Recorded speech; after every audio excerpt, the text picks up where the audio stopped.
આ જે નજારો છે ને એ જોવા માટે તમે કદાચ લાખ રૂપિયા આપો ને તોય તમને આ વસ્તુ જોવા ન મળે. આ સાપુતારા જ છે. જો તમે આ છે ને ભાઈ અત્યારે વાદળા છે ને તમે જો અહીંયાથી આ બધું છે ને ઢક થઈ ગયું છે. અને ખાસ કરીને આ જો મજા લેવી ને તમારે તો સાપુતારાની જવાની છે ને જરૂર છે જ નહીં. તમારે અહીંયા સીધું આવતું રહેવાનું છે કદમગીરીની અંદર. અહીંયા તમને સરસ મજાની એવી સાપુતારાવાળી વાઇબ છે ને મળવાની છે. સો હેલો નમસ્તે જય શ્રી કૃષ્ણ, કેમ છો? તો ગાઈસ અત્યારે છે ને હું એક એવી જગ્યાએ આવી ગયો છું, ખાસ એવી જગ્યા છે જે કાઠિયાવાડનું સાપુતારા કહેવાય. હવે આપણે છે ને સાપુતારા તો જઈએ કોના છીએ નહીં, કેમ કે ભાઈ અહીંથી છે ને બહુ દૂર પડે. કે ગિરનાર જવાનો મેળ ન થતો. ગિરનાર જવાનો મેળ આવે તે કોક ને કોક છે ને એમ કે અમારે ન આવું, એકલા કઈ ભેગું થાય નહીં. તો અત્યારે આપણી સાથે જો રાકેશભાઈ એવા છે ને અત્યારે તો પાછળ છે ને કદમગીરીનો ડુંગરો છે. હવે એ ડુંગર ઉપર જઈ અને એની જે મજા માણવાની છે. અને ખાસ આની પહેલાનો એક વિડીયો છે ને આપણે સ્પેશિયલી નાખેલો છે જે મંદિર ઉપર છે, ઇતિહાસ ઉપર છે. તો એ નો જોયું હોય ને તો જરાક જોઈ આવજો, નીચે ડિસ્ક્રિપ્શનમાં લિંક મળી જાય.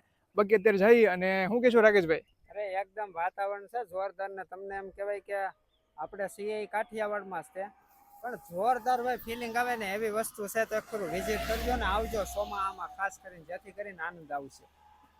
તો આલા ભાઈ એવા છે ને આપણે નીકળી ધીરે ધીરે ગાડી લઈને, કેમ કે અત્યારે હવે ગાડી અડધી મૂકવાની છે અને પછી ચડવાનું છે ભાઈ હાલીને. તો ભાઈ ઓન બાઇક અત્યારે છે ને જે આપણે કદમગીરીનો રસ્તો છે ને ઉપર આવી ગયા છીએ.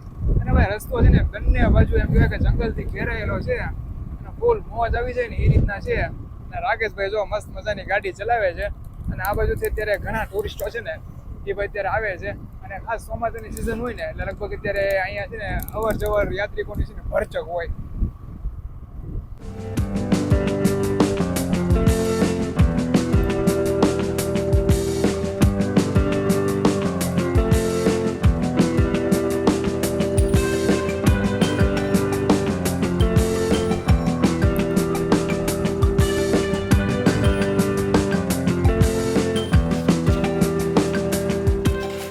અત્યારે છે ને દર્શન કરી લીધા, પ્રસાદી પણ લઈ લીધી.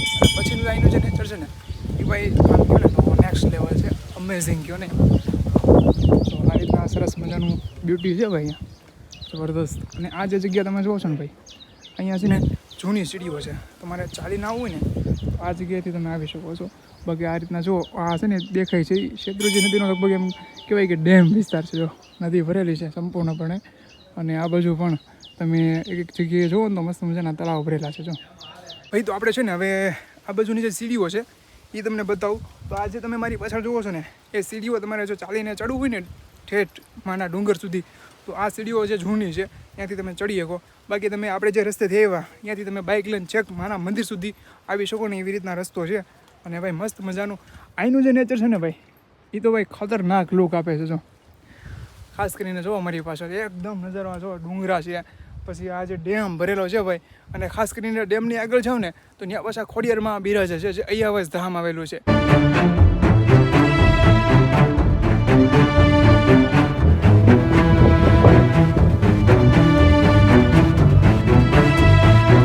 ભાઈ સાચી જન્નત છે ને ભાઈ કદમગીરીમાં. જો સાપુતારાવાળી વાઇબ જોતી હોય ને તો તમે જો આ છે ને ભાઈ સાપુતારાવાળી વાઇબ છે. જો ઉપર છે ને વાદળા મસ્ત મજાના જાય છે, નીચે પર્વત છે. અને ખાસ કરીને અત્યારે જે સહેલાણીઓ છે ને એ ભાઈ આની વાઇબ લેવા માટે આવે છે. જો ખાસ જોઈ લો મસ્ત મજાનું વાતાવરણ અત્યારે એમ કહેવાય કે ડેન્જરસ થઈ ગયું, ડેન્જરસ. જો તો ભાઈ સાપુતારા છે ને તમે જાઓ ને તો ત્યાં તમને કેવું ફીલ થાય કે ભાઈ વાદળા છે ને એ ડુંગરાની ઉપર હોય ને તમે વચ્ચેથી નીકળો વાદળાને. અહીંયા તમે જો આ સાપુતારા જ છે. જો તમે આ છે ને ભાઈ અત્યારે વાદળા છે ને તમે જો અહીંયાથી આ બધું છે ને ઢક થઈ ગયું છે. અને ખાસ કરીને આ જો મજા લેવી ને તમારે તો સાપુતારાની જવાની છે ને જરૂર છે જ નહીં. તમારે અહીંયા સીધું આવતું રહેવાનું છે કદમગીરીની અંદર. અહીંયા તમને સરસ મજાની એવી સાપુતારાવાળી વાઇબ છે ને મળવાની છે.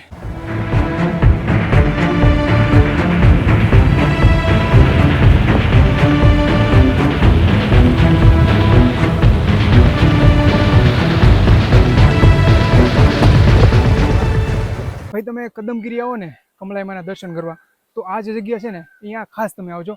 કારણ કે અહીંયા છે ને કન્ટિન્યુ જે ઝરણું છે ને એ વહેતું હોય છે. તો અહીંયા તમે જુઓ તો આ રીતના અહીંયા આઈ શ્રી ખોડિયારમાંનું ટપકિયા વીરડો એવું લખેલું છે. એ બોર્ડ તમને અહીંયા દેખાય છે, રોડ ઉપર જ છે. અને ત્યાંથી તમે અહીંયા આવશો એટલે આ બાજુ આ રીતના પાણી વહેતું છે. જો આ છે ને પાણી વહેક્યાણ છે. જો અને આગળ હવે આપણે જઈ અને ખોડિયારમાંના દર્શન કરવાના છે. અને ત્યાં છે ને ખાસ કરીને ઉપરથી ઝરણું છે ને મસ્ત મજાનું વહે છે.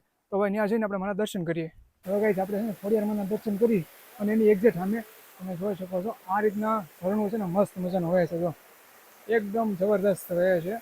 ખાસ કરીને જો અને અહીંયા ખાસ ઘણા લોકો જે છે ને એ ફોટોગ્રાફી કરવા માટે આવતા હોય છે. અને આ જે ઝરણું છે ને એ ઉપરથી એમ કહેવાય કે ચોમાસામાં છે ને લગભગ કન્ટિન્યુ ચાલુ જ હોય છે. પછી ઉનાળો આવતા કદાચ થોડું થોડું પાણી આવતું હોય, બાકી અહીંયા જે ઝરણું છે ને એક ધારો લગભગ શરૂ જ હોય છે. તો ભાઈ પાછળ તમે જુઓ તો સરસ મજાનું ઝરણું છે અને એની એક્ઝેક્ટ સામે અહીંયા ખોડિયારમાં છે ને એ બિરાજમાન છે. તમે દર્શન કરી શકો છો અહીંયા.